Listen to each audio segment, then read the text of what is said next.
80 студентов из Якутии окончили в этом году вузы северной столицы.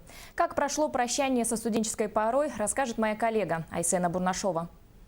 Река Нева, как и Эрмитаж, является основной достопримечательностью Санкт-Петербурга. Именно поэтому стало доброй традицией праздновать вечер выпускников на теплоходе, отправившись в плавание по главной водной артерии города. В этом году выпускниками высших учебных заведений Санкт-Петербурга стали более 80 якутян, 4,6 лет назад поступивших по линии Министерства профессионального образования Республики. Специально для них по средству Якутии в северной столице Ассоциация молодежи Сайды и Минпрофобразования организовали вечер выпускников.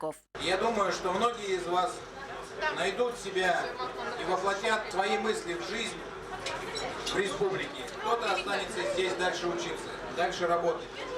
Но всегда вы будете оставаться представителями народа Саха.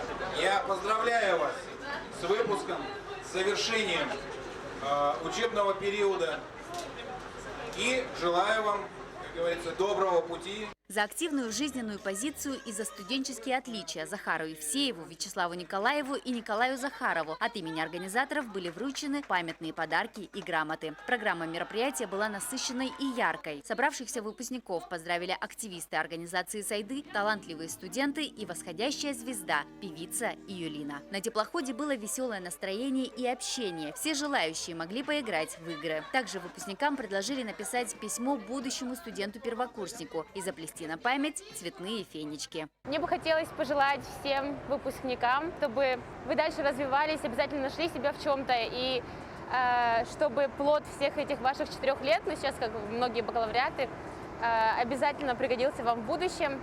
Всем удачи! И в завершении праздника новоиспеченные выпускники пустили в небо воздушные шары и загадали желания. Надеемся, что ребята смело вступят в новую жизнь и станут профессионалами своего дела, добьются больших успехов и никогда не забудут город, который подарил им дорогих людей и широкие возможности. Айсена Бурнашова, Егор Мактимов, Лидия Андросова, НВК Саха, Санкт-Петербург.